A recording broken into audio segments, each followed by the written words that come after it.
Welcome to the Economy Magazine. I'm Benjamin Chong Alfares with the top reports from the world economy. Coming up today, U.S. GDP shrinks sharper than anticipated, and organic farming takes off in Africa. First, the headlines. London Stock Exchange Group said on Thursday it is buying Seattle-based Frank Russell stock index and asset management business for $2.7 billion. Russell comprises a stock index business and an investment business, which has some $256 billion in assets under management. Its stock business includes the Russell 2000 barometer of small stock performance in the U.S.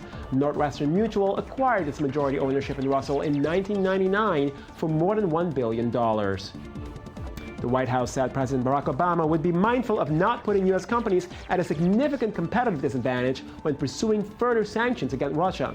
Western powers warned Russia on Wednesday that they could impose new sanctions if it did not do more to defuse the conflict in eastern Ukraine. Ukrainian spokesman said pro-Russian rebels had violated the ceasefire 44 times since Monday. The White House stressed that sanctions against Russia would be most effective if implemented with Washington's European allies, who are among Moscow's top trading partners. Now, there are a couple of reasons that we want to work closely with our allies, or I should say continue to work closely with our allies on this. The first is the sanctions regime will be more effective in isolating Russia if many of Russia's trading partners are cooperating in that effort. It will have more of a pinch. The second is the president is mindful of not putting American companies at a significant competitive disadvantage. The Federal Reserve warned banks that tests of their ability to survive a financial crisis would be made tougher. More attention will be focused on macro elements of the so-called stress tests, such as exposures shared by multiple banks and the risk they pose to the broader financial system. The Fed's annual tests determine whether U.S. banks or subsidiaries of overseas banks have enough financial strength to increase dividends to shareholders or to the parent group. This year, Citigroup and the U.S. units of HSBC, Royal Bank of Scotland, and Santander were among the banks that failed the Fed's stress tests on qualitative grounds. A wealthy Chinese businessman treated hundreds of homeless New Yorkers to a free lunch at a ritzy Central Park restaurant. Chen Guangbiao, who made his fortune in the recycling business, entertained homeless diners at the Low Boat House and promised them each a $300 gift.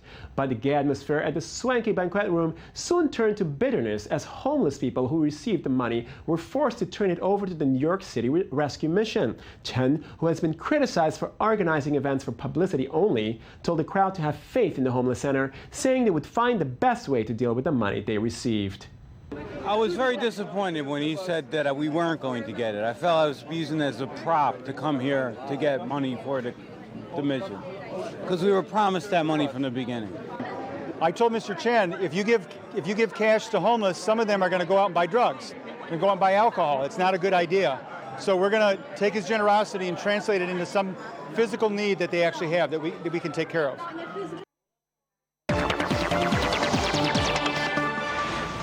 The U.S. economy shrank by a larger percentage than economists had originally projected for the first 3 months of 2014. And though it is the worst reading since the first quarter of 2009, most economists agree the contraction is most likely temporary. I-24 News journalist Joanne Chitruk and Daniel Roth have more in this report. In an unexpected and dramatic decline, the United States economy shrank by 2.9% in the first quarter of 2014. This is the biggest drop in 5 years. Analysts had expected a more modest decline of 1.8%, and in February, Federal Reserve Chair Janet Yellen also seemed more optimistic. My colleagues on the FOMC and I anticipate that economic activity and employment will expand at a moderate pace this year and next. The unemployment rate will continue to decline toward its longer-run sustainable level, and inflation will move back toward 2% over coming years. The origin of the decline may be found in the harsh winter full of extreme weather conditions. Much of the country was stuck for days on end, unable to work or move about. It affected a number of sectors, including consumer spending, which increased by 1% in contrast to the 3% previously forecast. However, experts remain confident and are betting on a rebound in GDP for the second quarter. We're now joined by Thibault de Baronnière, a French expert in wealth management and international asset structuration, for a discussion on the U.S. economy. Hello. Hi, Mr. de Baronnière. Thanks for joining us. You're welcome. So can you explain here what's happening? Why do we see this contraction in the U.S. economy suddenly? It's a false worries. Actually, there has been two key issues. The first one is the very, very Arctic weather that the US have been facing in the first quarter that has dramatically worsened the economic conditions for the productions, the employees. Everybody could not go to work. The factories could not receive their orders. So it has been a big issue. And the second topic is the new healthcare law that Obama passed the last months. There has been a big uncertainty in the impact in terms of consumption and healthcare consumption. And the fact is that now, after a few months, the Bureau of Economic Analysis assess better the impact on the consumption. Right. Will we see any difference in terms of how, I mean, considering what you just said, probably not, but how the Federal Reserve deals with this? I mean, we just recently saw that they cut back stimulus again by $10 billion to $35 billion a month. All of this money that's been pumped into the economy anyways doesn't seem to have done anything to inflation. I mean, what do you think is going to happen here? First, you're fully right on the statement. And what we see is that despite the very bad figures that we saw for the first quarter, the lights are pretty green for the US economy, and we can be very confident on the short and medium term. But it's extremely true that on the meantime we have a big delayed bomb that is inflation. It's quite terrible, and it's like an environment. We know that one day we will have to pay the bill, but we don't know when, and we don't know what to do before, And it's a big problem because the key Western states are facing, as well as the emerged countries, are facing huge inequalities. Right. The money is going straight to very wealthy individuals. Exactly. I was just going to say, I mean, all of these billions of dollars are pumped in the economy. Where is it going? I mean, inequality is rising. More and more people are, basically just, working until the end of the month to try to make ends meet. Exactly. We know that in some countries the IMF raised huge concerns on the real estate potential bubble in many European countries and also in Asian countries. But this does not explain everything.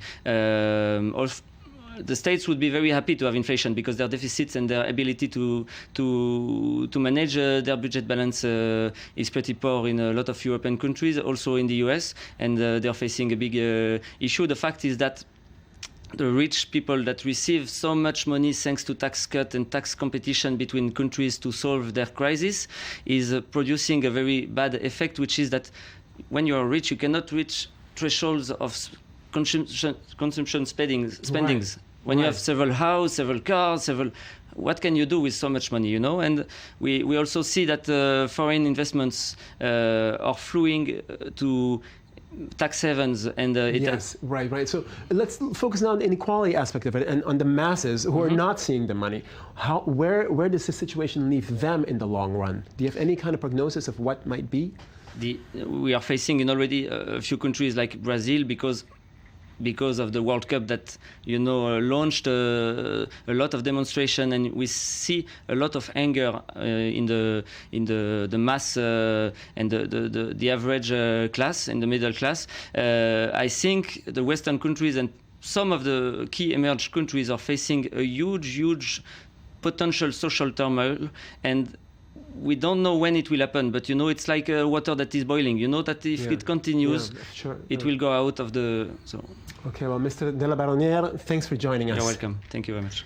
A little organic farm started in Benin over 30 years ago has great ambitions for spreading organic farming around the African continent, with similar operations already set up in Nigeria, Liberia, and Sierra Leone, and 400 farm apprentices trained a year. The potential could be great. Organic tomatoes and chicken droppings turned into biogas. At the Songhai farm in Benin, nothing goes to waste. In the 30 years since it was set up by Godfrey Nzamujo, it's become a model for farming in Africa. Its aims: maximize yields without using chemicals, which are expensive for farmers and harmful to health. It's not just any production, but clean production, a production which ensures good health for producers, consumers, and for the soil. We really put agriculture at the center of nature and people. From just one parcel of land in 1985, Songhai now sprawls over 24 hectares. All the produce is grown and distributed on site, creating a microeconomy.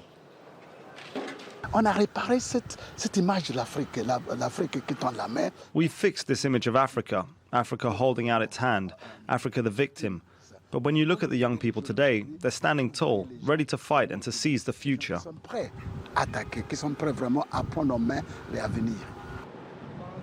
Every day, an army of staff and apprentices get their hands dirty, growing fruit, vegetables and rice, whilst also tending fish and raising livestock.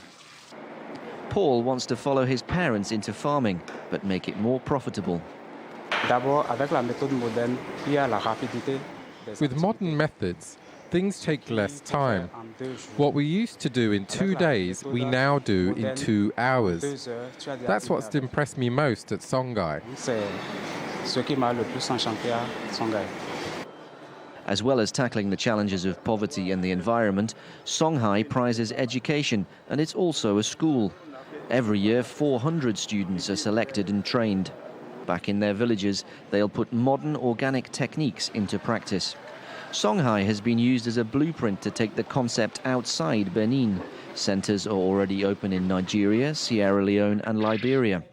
And with 13 other countries in West and Central Africa in the pipeline, many farms will be hoping to put their experience at Songhai into practice. And now for a look at various articles from the world press in Media Watch. Daniel Roth. How's it going? Good, thanks for joining us. So we have something from The Guardian, I understand, right? Yeah, The Guardian and others are picking it up now. Primark Clothing, it's a clothing brand. They admitted last year, along with a few other brands, that they have used labor in Bangladesh and in other Asian countries that were in unsafe working conditions. And so sewn into some of the labels, it's coming up. There's been 2 or 3 now that have been found in England that say degrading sweatshop conditions, things like this sewn into the labels. So they're not really sure if it's coming from the sweatshops or from activists in England. Or I would imagine, presumably, I mean, if they're all more or less the same, they're probably mass-produced, right? Yeah, it's possible. It's really possible that this is coming from the sweatshops. It's a message saying, look, you know, these clothes are coming from dangerous, poor working conditions. Like we didn't know before. Like we didn't know before. People know. It's hard to tuck it away. You know, it's in your face. When it's so in your face. But you know, this is really it's one sort of glimpse into the global nature of the economy, the world we're living in. Everything's connected, and this kind of brings us to the next story, which is the Good Country Index. This is the Good Country Index. Oh, this is yeah. So they put together using a variety, over 30 different criteria to understand what country does the most good in the world. Not like which one's the best, but philanthropy type good, or across the board. So like science and technology, investment in UN peacekeeping, you know, how much polluting / how much cleaning up are you taking a part of. Who set up this index again, sorry? So it's a totally private initiative. It was put together by a professor, and you know, but it's making waves because it's a new way of looking at the world. Now, at the same time, though, the #1 country was Ireland, and in the top 15 were all exclusively Northern and Western European and North American Not surprisingly. countries. So it's interesting, and one of the questions on their FAQ, on the frequently asked questions, is, well, isn't this just Western liberal bias, sort of saying we're the best, we do the most good based on our values? And of course, it kind of is. When you take into account the historical reality of colonialism, of Western countries primarily coming to Southern and Eastern countries and taking resources, and that is something that still happens on a corporate level today, then you're faced with a reality where, well, is it even fair to say, well, Libya, the last on the list, isn't investing enough in the UN, or Azerbaijan doesn't do enough to clean up the pollution that whatever corporation is in there is causing in the first place. So is it even fair to have this kind of list, to put them in the same kind of categories? Probably not. Probably not. Now, to be fair, Ireland doesn't have the same history. Actually on this list? 37th. Israel's 37th. They did very well in science and technology, 5th in the world. Right. On all of the other areas, they were in the 40s and the 50s. And, oh, really? But the science and technology really pushed Israel them forward. Okay, but, that's not too shabby. So it's an interesting look, but to be taken with a grain of salt. All right. Well, thank you very much, Daniel Roth, for all those insights into the good country. Thank you very much. This is the end of our edition. Benjamin Chong Faris. Send us your comments on the feedback link on our website and join us again tomorrow.